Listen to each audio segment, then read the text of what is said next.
How's it going, everybody? Today we got the Extreme Rules prediction, and Extreme Rules will be taking place on May 4th against in East Rutherford, New Jersey, the Izod Center. And first off, on the pre-show, don't really know if it's just on the network or if it's on like YouTube and Facebook and whatever other places they put it on. We got a WLC match between Hornswoggle and El Torito. I'm going to take El Torito on this one. Don't really know what to expect for this. It's probably just going to be like a comedy match. And the high spot and the winning move is probably going to be El Torito on like a 3-foot ladder, and then he does a splash, and everyone's laughing. Ah ha ha! He's so funny. It's a bull and a little rock star. So that's what's gonna happen on the pre-show. It probably sounds stupid. I was actually kind of excited to see that match because you don't really see little people or midget wrestlers that much. So I kind of want to see what they can do. And so let's get on with the main card. And first off, we got Jack Swagger against RVD against Cesaro in a triple threat match. I'm gonna take Cesaro to win. He's probably gonna beat Jack Swagger to end the feud, but I can also see them beating RVD, but then they wouldn't have the... So I'm probably going to say that he's going to beat Cesaro, or he's going to beat Jack Swagger, and then maybe they go on with the RVD-Cesaro feud, and they can go with, Paul Heyman guy versus former Paul Heyman guy, RVD trying to steer Cesaro away. No, don't be with him. He's a dickhead and all that, whatever he wants to say. And so, yeah. So next up, we got a first title match of the night, Big E against Bad News Barrett for the IC title. I'm taking Bad News Barrett on this one. He's riding off the high of the winning streak of winning the tournament. He's going to continue on, win the title against Big E. Hopefully they got big things for Barrett, elevate the IC title now that they got the Undisputed Champions, so now they only got the US and IC title, even though the US hasn't really been doing that much because Dean Ambrose hasn't. He hasn't been defending all that much, except for he's actually defending it on Friday on SmackDown, and I haven't checked spoilers or anything, but I'm pretty sure he's going to come out with a debut on that one. So, Bad News Barrett wins the IC title for his 4th time. I think that's what he said. So then next up we got another title match, and that's Paige against Tamina Snuka.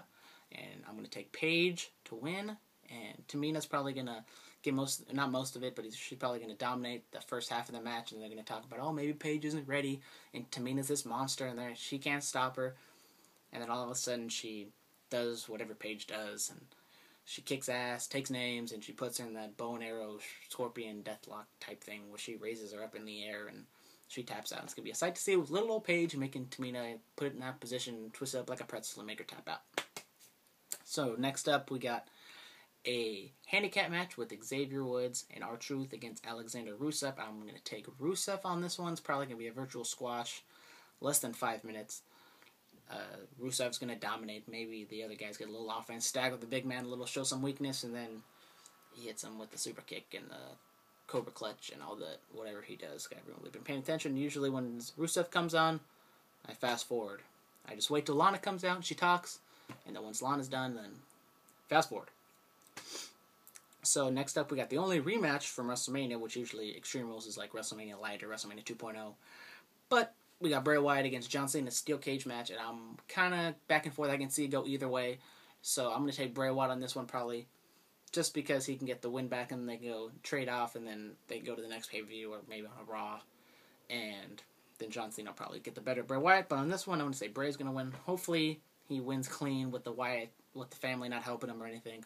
Hopefully Wyatt just beats him in the middle of the ring and then walks out the cage, even though I don't like them walking out the cage. I wish they can just beat him in the middle of the ring, because that just makes that...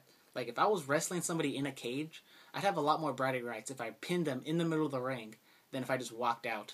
But, whatever. That's how WWE rolls with the steel cage match. So then, next up we got Daniel Bryan against Kane in an Extreme Rules match for the WWE World Heavyweight Championship. I feel like this should be the main event, but it's not going to be the main event, because I think every main event, or every pay-per-view should be ended with the championship match, except for if there's like a big match like Rock versus Cena, of course.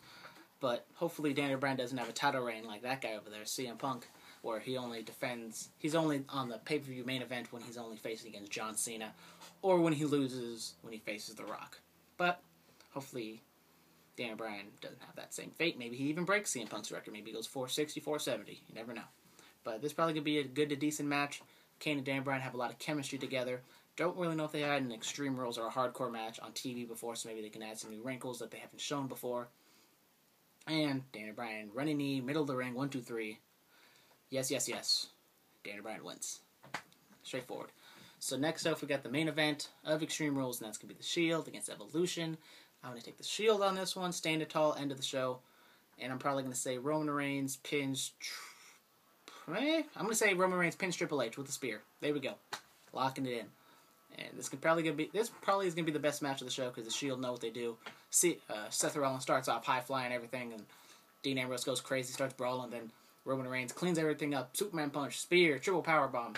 Maybe somebody goes through a powerbomb through the announce table, even though I don't think it's a no DQ match. But technically, apparently, if you powerbomb somebody through the announce table, it's not a DQ. But if you powerbomb them through a regular wooden table, it's a DQ. Don't know what the difference is. But I would think the announce table would technically hurt more because they have all the crap and them on and stuff like that. But whatever. So yeah, that's what I got for the predictions. Shield win. Stand tall, everyone. You know, they do the fist thing, and that's how the show closes. So thank you guys for watching. Share, comment, rate, subscribe, share, whatever. I don't know. Do whatever you guys do on the YouTube and the videos and spread the word and stuff like that. So thank you guys for watching. We'll see you guys for the Extreme Rules reaction. So thank you guys very much.